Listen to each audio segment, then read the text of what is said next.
السلام علیکم۔ بعد حمد و صلوات کے عقیر سید غلام حسین جمال ابن سید محمد مرحوم، جو کہ خاندانی لحاظ سے رضوی سید تھے، شاہجہاں آباد کا قدیم باشندہ تھا۔ 11 سال وطن سے نکل کر دکن کی طرف آیا۔ 7 سالوں تک ان شہروں میں پھرنا، علم و عمل کی جستجو میں بڑے بڑے عامل لوگوں کی شاگردی کی، باکمال بزرگوں کی خدمت میں رہ کر ان سے فیض حاصل کیا۔ 7 برس کے عرصہ میں علوم علوی سفلی میں مہارت حاصل کی۔ شہر لکھنؤ میں والد جہاں بادشاہ علی جاہ غازی الدین حیدر کی ملازمت میں داخل ہوا۔ اس علاقہ کے عامل و کامل لوگوں سے بھی علم کمال حاصل کیا۔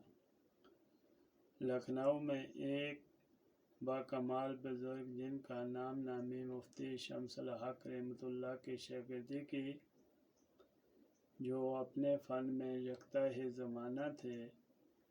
جب تمام علوم کا تجربہ حاصل ہوا، پھر یہ کتاب سن 1250 ہجری میں بادشاہ نصیر الدین حیدر ملکہ کے مکمل کی۔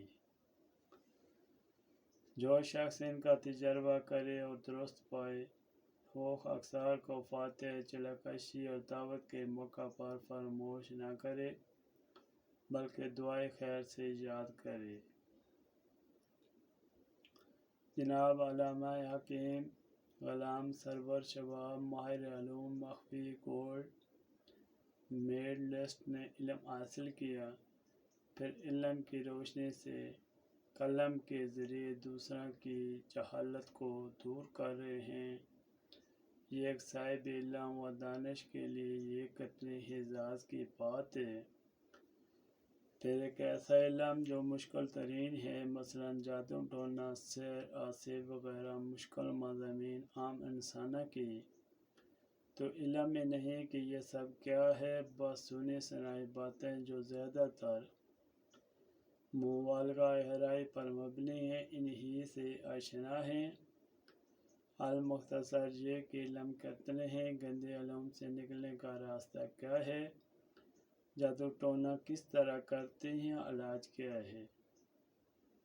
یہاں پر صرف علاج بتایا جائے گا، مثلاً کالا جادو کی درجہ بندی کا توڑ، سفلی علم کی درجہ بندی کا توڑ، سرمائی منتر وغیرہ سے نجات انشاءاللہ۔ یہ تمام حوالہ سن 1250 ہجری میں بادشاہ نصیر الدین حیدر کے مکمل کی گئی کتاب سے ہوگا۔